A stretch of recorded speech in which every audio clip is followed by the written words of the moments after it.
नमस्कार, news 18 special में आपका स्वागत। मैं राहुल ओझा आपके साथ। दिल्ली में जेडीयू की राष्ट्रीय कार्यकारिणी की बैठक हो रही है। दिल्ली के कॉन्स्टिट्यूशन क्लब में ये बैठक चल रही है।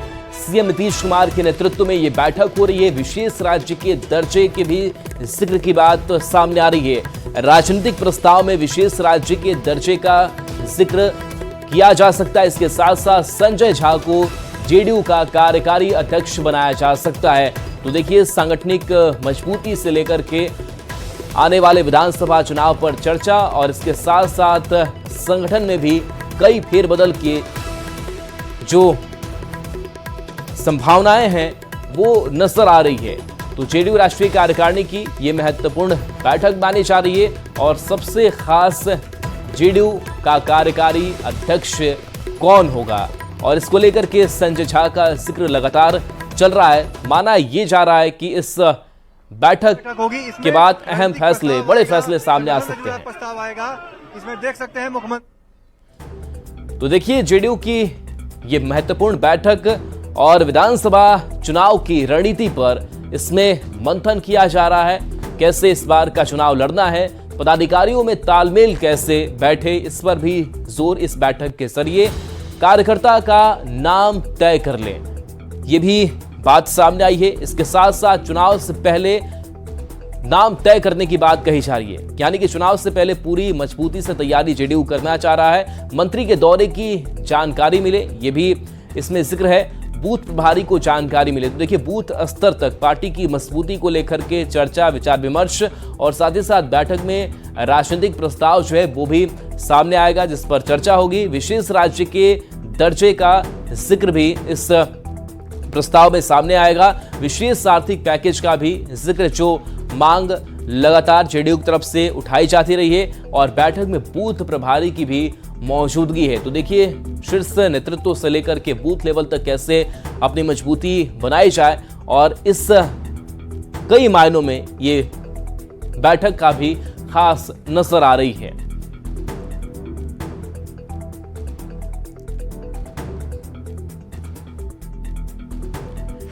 कॉन्स्टिट्यूशनल क्लब में इकट्ठा हो गए हैं।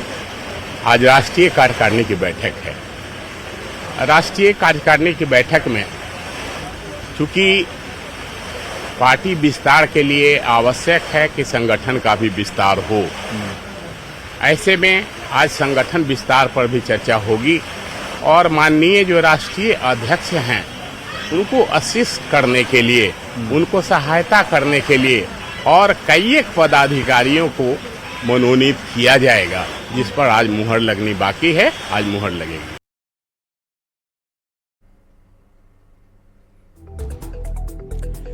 तो जेडीयू में कई अहम बदलाव हो सकते हैं, जिसका जिक्र लगातार नेता भी कर रहे हैं। नेताओं को पार्टी में जिम्मेदारी मिलेगी, तो जेडीयू की राष्ट्रीय कार्यकारिणी की बैठक में ये महत्वपूर्ण फैसले सामने आ सकते हैं और इस बैठक में सभी विधायक और सांसद शामिल हुए हैं। बातचीत जो है वो चल रही है। तो जेडीयू राष्ट्रीय कार्यकारिणी की ये बैठक और ये बैठक बेहद महत्वपूर्ण मानी जा रही है और जब जेडीयू राष्ट्रीय कार्यकारिणी की बैठक हुई है तब तक चौंकाने वाले फैसले भी सामने आए हैं और माना यह जा रहा है कि नीतीश कुमार एक बार फिर से चौंकाने वाले जो फैसले हैं सांगठनिक स्वरूप को लेकर के वो कर सकते हैं। इसमें बड़े बदलाव की जो संभावना है वो भी नजर आ रही है। तो कैसे इस विधानसभा चुनाव में उतरा जाए, क्या रणनीति बने, कौन कौन से वो चेहरे होंगे जिनके कंधों पर जिम्मेदारी होगी, इस पर विचार विमर्श किया जाएगा और उसके बाद से उन फौज के साथ जेडीयू अपना कदम जो है वो आगे बढ़ाएगा। और इस बीच दिल्ली से बड़ी खबर सामने आ रही है। जेडीयू की बैठक के अंदर से खबर सामने आ रही है। राष्ट्रीय कार्यकारिणी में संगठन से जुड़ा प्रस्ताव सामने आया है। नीतीश के नेतृत्व पर कार्यकारिणी ने अपनी आस्था जताई है कि नीतीश कुमार ही नेतृत्व करेंगे। नीतीश के नेतृत्व में आगे बढ़ने का संकल्प भी लिया गया है। तो नीतीश के नेतृत्व में जनता के बीच जाने का संकल्प है। वहीं झारखंड चुनाव में जेडीयू अपना उम्मीदवार उतारेगा, ये भी खबर सामने आ रही है। मजबूती से चुनाव लड़ने की तैयारी जेडीयू की तरफ से, संगठन से जुड़ा भी प्रस्ताव सामने आया। मंत्रियों का कार्यकर्ताओं से संवाद हो, साथ ही ये भी कहा गया कि मंत्रियों के कार्यक्रम की जानकारी मिले, साथ ही बूथ स्तर पर कार्यकर्ताओं को जानकारी मिले। और चलिए, दिल्ली से संवाददाता अमितेश और पटना से आनंद अमृतराज हमारे साथ न्यूज 18 संवाददाता जुड़े हैं। सबसे पहले अमितेश के पास आते हैं। अमितेश, आपके पास बैठक के अंदर से अभी का अपडेट क्या है?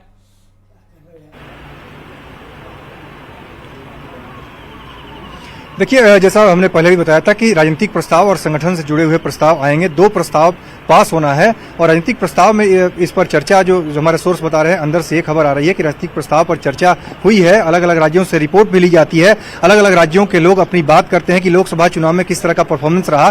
खासतौर से चूंकि जेडीयू का जनाधार बिहार में ज्यादा है, इसलिए लोकसभा चुनाव में जो जीत हुई है, जेडीयू ने 16 सीटों पर चुनाव लड़ा, 12 पर जीत हासिल की है। तो निश्चित रूप से उस जीत के लिए नीतीश कुमार को बधाई दी गई है। उनको एक तरह से पूरे जीत के लिए जिम्मेदार बताया गया कि आप ही के नेतृत्व में जीत हुई है। और 2025 के विधानसभा चुनाव के मद्देनजर नीतीश कुमार के नेतृत्व में ही आगे बढ़ने की बात कही गई है। लेकिन जो सबसे बड़ी बात है यहाँ पर कि 2 ऐसे मुद्दे हैं, चाहे जाति आधारित जनगणना की बात करें और आरक्षण की बात करें, तो उसको लेकर के जो हाई कोर्ट का फैसला आया था, उसके बाद जेडीयू इस मुद्दे पर, चूंकि आरजेडी ज्यादा आक्रामक दिख रही है, इसलिए जेडीयू चाहती है कि इस मुद्दे पर हम आरजेडी के हाथ में गेंद न जाने पाए। इसलिए जेडीयू की तरफ से राजनीतिक प्रस्ताव में इस बात की चर्चा हो रही है कि 9वीं अनुसूची में, संविधान की 9वीं अनुसूची में आरक्षण के दायरे बढ़ाने के जो बिहार का फैसला था, बिहार सरकार का फैसला था, वो मुख्यमंत्री नीतीश कुमार के नेतृत्व में ही लिया गया फैसला था। इसलिए इस फैसले को 9वीं अनुसूची में डाला जाए, यानी इसमें परिवर्तन न किया जा सके और जो हाई कोर्ट का फैसला है एक तरह से वो रद्द हो जाए। तो ये तैयारी चल रही है इस दायरे को बढ़ाने को लेकर के, और इस पर जेडीयू काफी आक्रामक है और केंद्र सरकार, जिस केंद्र सरकार में जेडीयू खुद शामिल है, उससे डिमांड करेगी। दूसरा, जैसा मैंने पहले भी बताया था कि विशेष राज्य का दर्जा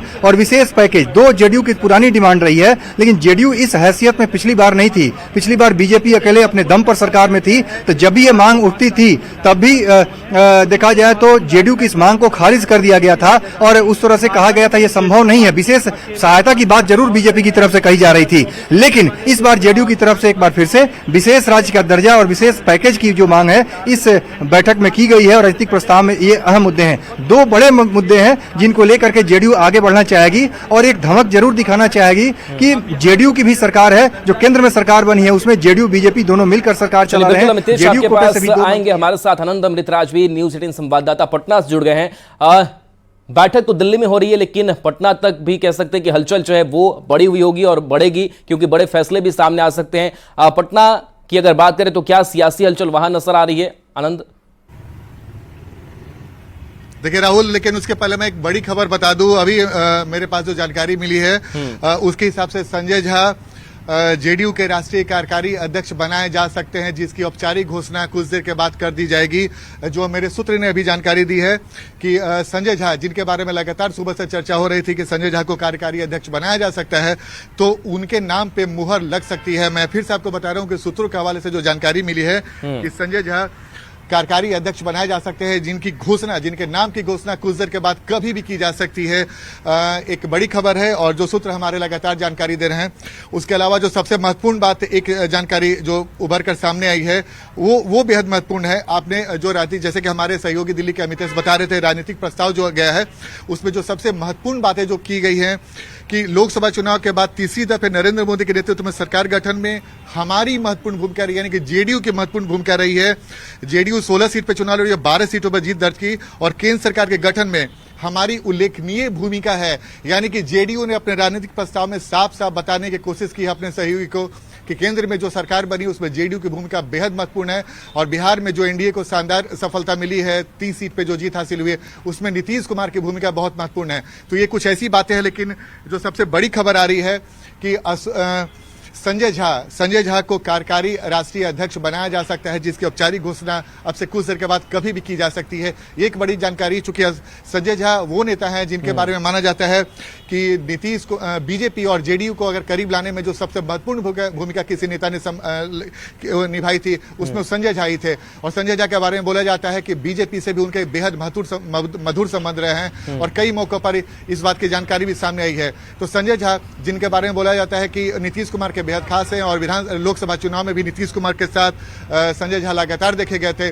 और कई बार जब बीजेपी के नेताओं से भी बातचीत करने की कोशिश की गई थी, उसमें भी संजय झा की भूमिका महत्वपूर्ण थी। तो ऐसे में संजय झा को राष्ट्रीय कार्यकारी अध्यक्ष बनाकर नीतीश कुमार बीजेपी को भी एक बड़ा मैसेज देने की कोशिश करेंगे कि जो बीजेपी और जेडीयू के बीच में जो सबसे बेहतर तालमेल बनाने में किसी नेता का जो सबसे बड़ा योगदान था, उसे एक बड़ी जिम्मेदारी जेडीयू की तरफ से देकर बीजेपी को भी एक बड़ा संदेश देने की कोशिश की गई है कि जेडीयू और बीजेपी का संबंध आने वाले समय में बेहद मधुर रहने वाला है और संजय झा उस कड़ी को, उस जिम्मेदारी को बखूबी निभा सकते हैं। मैं एक बार फिर से आपको बता रहा हूं कि सूत्रों के हवाले से ये जानकारी मिली है, जिसकी घोषणा कुछ देर के बाद इस बैठक में की जा सकती है, जिसकी जानकारी मीडिया में आएगी। लेकिन हमारे सूत्र ने अभी जो जानकारी दी है वो जानकारी यही है कि संजय झा जेडीयू के राष्ट्रीय कार्यकारी अध्यक्ष बनाए जा सकते हैं। और जैसा कि मैंने आपको बताया, जैसे हमारे सहयोगी बता रहे थे कि कई सारे ऐसे ही बातें, राजनीतिक प्रस्ताव हो या फिर संगठन को लेकर है।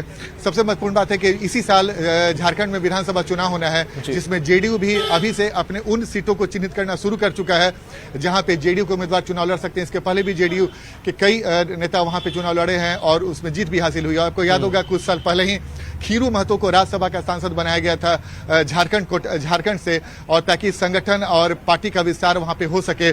तो उसी कड़ी का हिस्सा ये देखा जा रहा है, चूंकि इस साल विधानसभा का चुनाव होने वाला है नवंबर में, झारखंड विधानसभा का। लेकिन जो रिश्ते बिहार में है जेडीयू और बीजेपी के, क्या वो रिश्ते झारखंड में रहेंगे, ऐसा लगता है? देखिए राहुल, जैसे कि मैंने आपको बताया कि चूंकि राष्ट्रीय स्तर पे अब चूंकि केंद्र में बीजेपी की सरकार बनी है, एनडीए की सरकार बनी है, जिसमें जेडीयू भी एक सहयोगी के तौर पे उस मंत्रिमंडल में शामिल है। ऐसे में बीजेपी और जेडीयू के बीच में एक तालमेल और सामंजस्य बैठाने की कोशिश की जाएगी। चूंकि झारखंड में जातीय समीकरण देखें, उसमें महतो वोटर और कुर्मी वोटर बहुत निर्णायक भूमिका में रहते हैं और नीतीश कुमार के सजातीय वोटर वहां पे हैं। इस वजह से भी झारखंड में भी जेडीयू कमजोर नहीं है। लेकिन अब जब बीजेपी का साथ मिलेगा और जेडीयू को तालमेल में क्या कुछ सीटें मिलती हो तो बात की बात है। लेकिन इतना तो तय है, नीतीश कुमार का फायदा बीजेपी झारखंड में उठा सकती है और यही वजह है कि जेडीयू अगर वहां पे कोशिश करेगी तो जेडीयू को बीजेपी से एक तालमेल के तहत कुछ अच्छी सीटें मिल भी सकती हैं। ये खैर अभी भविष्य के घर में, लेकिन इतना तय है। आनंदिक, मनीष वर्मा के भी नाम की चर्चा थी, उनकी जिम्मेदारियों को लेकर के कुछ अपडेट, कुछ इनपुट सामने आया क्या बैठक से? देखिए, मनीष वर्मा को लेकर चर्चा है, लेकिन मनीष वर्मा की भूमिका क्या होगी फिलहाल ये तय नहीं हुआ। लेकिन संगठन में उन्हें भी कोई पद दिया जा सकता है, ऐसी चर्चा बहुत तेज है, जिसकी चर्चा भी खुलकर तो सामने नहीं आ पाई है। लेकिन जो सूत्र बता रहे हैं कि संगठन में मनीष वर्मा को भी कोई जगह मिल सकता है, ऐसी संभावना जताई जाती है कि चूंकि मनीष वर्मा प्रशासनिक अधिकारी रह चुके हैं और नालंदा से ही आते हैं और नीतीश कुमार के बेहद करीबी माने जाते हैं। फिलहाल उन्होंने वीआरएस ले लिया था और उन्होंने आईएएस की नौकरी छोड़ दी थी। लेकिन मनीष वर्मा को माना जाता है कि जब भी नीतीश कुमार कहीं निकलते हैं, कहीं जाते हैं, आपको याद होगा पिछले बार जब नीतीश कुमार नालंदा और मुंगेर की यात्रा पे, नालंदा में और बाढ़ की यात्रा पे थे, तो पूरे इस दौरान मनीष वर्मा उनके साथ साथ रहे थे। तो जाहिर सी बात है, नीतीश कुमार सजातीय हैं, एक प्रशासनिक अधिकारी रह चुके हैं और जेडीयू को काफी अच्छे से जानते हैं, तो उनकी भूमिका भी इस संगठन विस्तार में कुछ दिखे तो कोई आश्चर्य की बात नहीं है। चर्चा इस बात को लेकर है कि संगठन में उन्हें भी कोई जिम्मेदारी दी जा सकती है। चलिए, बिल्कुल आनंद, आपके पास आएंगे। मितेश के पास एक बार फिर से लौट चलते हैं। मितेश, जब जेडीयू राष्ट्रीय कार्यकारिणी की बैठक हुई, खास करके राष्ट्रीय अध्यक्ष की अगर बात करें तो चेहरे जो है वो बदलते गए, चाहे आरसीपी सिंह से लेकर के ललन सिंह और फिर जो नीतीश कुमार है वो इस पद पर हैं। क्या लग रहा है कि एक बार फिर से राष्ट्रीय अध्यक्ष के तौर पर जब जिम्मेदारी नीतीश कुमार के पास जाएगी, उनके नेतृत्व को स्वीकार करने की बात कहा भी गया है, जो प्रस्ताव सामने आया था उस पर सबने मुहर भी लगाई है, तो अब एक बार फिर से जो नया अंदाज होगा नीतीश कुमार का, एक नया जो सफर होगा राष्ट्रीय अध्यक्ष के तौर पर, वो किस तरीके से आगे जेडीयू को बढ़ाएगा, क्या लगता है?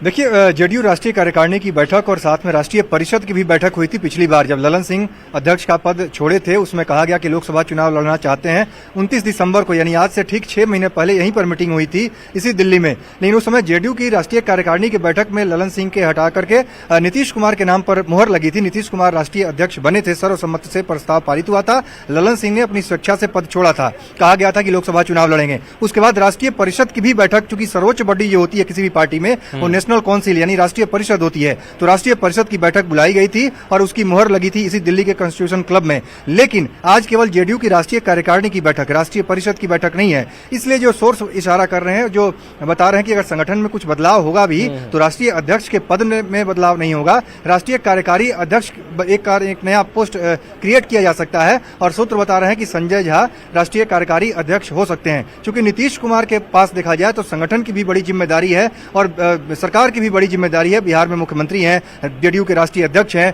पार्टी सोचती है कि बिहार विधानसभा चुनाव जो 1.5 साल बाद होने वाला है बिहार में, उसके अलावा दूसरे राज्यों में भी, चाहे झारखंड हो, हरियाणा हो, महाराष्ट्र हो और बाकी दूसरे राज्यों में भी पार्टी के जनाधार को बढ़ाया जाए, पार्टी का एक्सपेंशन किया जाए। इस लिहाज से एक कार्यकारी अध्यक्ष की जरूरत महसूस की जा रही है। इसी लिहाज से हो सकता है कि जिसकी पूरी संभावना है, जो सोर्स इंडिकेट कर रहे हैं कि संजय झा को कार्यकारी अध्यक्ष बनाया जा सकता है आज की बैठक में। तो फिलहाल जब बैठक खत्म होगी थोड़ी देर में इस बात की सूचना सामने आ जाएगी, लेकिन फिलहाल जो है जेडीयू के भीतर कार्यकारी अध्यक्ष की ही बात चल रही है। राष्ट्रीय अध्यक्ष के तौर पर नीतीश कुमार कंटिन्यू करेंगे, क्योंकि सामने विधानसभा का चुनाव है। नीतीश कुमार केवल जेडीयू के ही नहीं, पूरे बीजेपी एनडीए मिलाकर के जो पूरी पार्टियां हैं बिहार में, उनमें सबसे बड़े नेता के तौर पर उभरे हैं। जो नीतीश कुमार को 2020 के विधानसभा चुनाव के बाद लोग मान रहे थे कि अब धीरे धीरे कमजोर हो रहे हैं, जेडीयू तीसरे नंबर की पार्टी हो गई थी, लेकिन लोकसभा चुनाव के परिणाम आने के बाद नीतीश कुमार का कद एक बार फिर से काफी बड़ा हुआ है। और यही वजह है कि जेडीयू की तरफ से भी कहा जा रहा है और बीजेपी के प्रदेश अध्यक्ष डिप्टी सीएम सम्राट चौधरी विजय सिन्हा, उनकी तरफ से कहा गया, बाकी सहयोगी दलों से भी ये एंडोर्स किया जा रहा है कि नीतीश कुमार के ही नेतृत्व में 2025 का विधानसभा चुनाव हम लोग लड़ेंगे। तो निश्चित रूप से नीतीश कुमार की जिम्मेदारी बड़ी है। यही वजह है कि राष्ट्रीय अध्यक्ष पार्टी चाहेगी कि वही बने रहें, एक कार्यकारी अध्यक्ष का पद क्रिएट किया जाए और संजय झा वो बड़ी कड़ी हो सकते हैं कि जेडीयू बीजेपी में कम्युनिकेशन गैप न हो, क्योंकि वो राज्यसभा के सांसद भी हो चुके हैं, दिल्ली में उनका रहना होगा, नीतीश कुमार के बेहद करीबी हैं। तो उस लिहाज से जेडीयू और बीजेपी के जो रिश्ते हैं उसमें किसी तरह का कोई कम्युनिकेशन गैप न हो, जो कि पहले हो गया था जब सुशील मोदी डिप्टी सीएम नहीं बनाए गए थे 2020 में, रेणु देवी और तारकिशोर प्रसाद को जिम्मेदारी दी गई थी। उसके बाद कहा गया था कि जेडीयू और बीजेपी में कम्युनिकेशन गैप हो गया है, क्योंकि दिल्ली में अरुण जेटली नहीं थे और बिहार में सुशील मोदी नहीं थे। तो इसलिए उस कम्युनिकेशन गैप को भरने के लिए एक तरह से संजय झा को जिम्मेदारी दी गई है। वही प्रमुख भूमिका निभा भी रहे हैं जेडीयू की तरफ से। अगर कार्यकारी अध्यक्ष उनको बनाया जाता है, राज्यसभा में संसदीय दल के नेता भी बनाए गए हैं, तो ये कमी पूरी होगी और जेडीयू इसी दिशा में आगे बढ़ती दिख रही है। जी अमितेश, जब जातीय गणना का कदम उठाया था नीतीश कुमार ने और जब पटना में हलचल तेज हुई थी, उस वक्त बीजेपी के वो साथ नहीं थे, लेकिन अब बीजेपी के साथ वो आ गए हैं और जिस तरीके से एक झटका भी लगा है कोर्ट की तरफ से। लेकिन क्या माना जाए कि केंद्र सरकार से 9वीं अनुसूची में शामिल करने की जो मांग की जा रही है, विशेष राज्य के दर्जे की तो मांग हो ही रही है, हालांकि विशेष राज्य के दर्जे पर बीजेपी का बहुत पॉजिटिव रिस्पांस नहीं रहा है, विशेष पैकेज की बात होती रही है। तो क्या लग रहा है कि इन सब चीज को लेकर भी एक दबाव बनाने की एक तैयारी होगी इस राष्ट्रीय कार्यकारिणी के बहाने और इसका असर भी देखने को मिलेगा?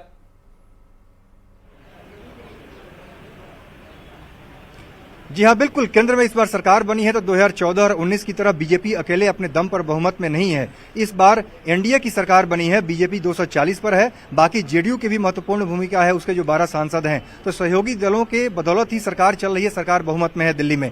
तो इस बात को समझते हैं नीतीश कुमार और उनकी पार्टी के तमाम लोग, इसीलिए जो उनकी पुरानी मांगे हैं उसको फिर से आगे किया जा रहा है, चाहे विशेष राज्य के दर्जे की बात हो और विशेष पैकेज की बात हो, जिससे डबल इंजन की सरकार जो बार बार कही जाती है, उसके डबल इंजन की सरकार के नेतृत्व में बिहार में विकास की गति को तेज किया जाए और बचा हुआ जो 1.5 साल का कार्यकाल है उसमें एक मैसेज जाए कि डबल इंजन की सरकार बनी है, जेडीयू के बदौलत ही सरकार केंद्र में भी बनी है, यानी जेडीयू के सांसदों की बदौलत केंद्र की सरकार टिकी है। यह मैसेज देने की कोशिश जेडीयू की तरफ से जरूर की जा रही है। इसीलिए विशेष राज्य का दर्जा और विशेष पैकेज की मांग की जा रही है कि इसमें शायद हम लोग अपनी बात मनवाने में सफल हो जाएं। दूसरी बात, जहां तक आरक्षण का सवाल है, इस बात को जेडीयू भली भांति समझती है कि आने वाले दिनों में तेजस्वी यादव की तरफ से जो यात्रा पर निकलने जा रहे हैं और आरजेडी के अलावा अगर बात करें कांग्रेस माले सभी लोगों की तरफ से इस बात को जोर शोर से उठाया जाएगा कि जो जातीय जनगणना कराई गई और जो रिजर्वेशन के कैप को 50% के कैप को हटाया गया था, उसको बार बार कहा जा रहा है आरजेडी की तरफ से कि 9वीं अनुसूची में इसको डाला जाए संविधान की। केंद्र सरकार से मांग हो रही है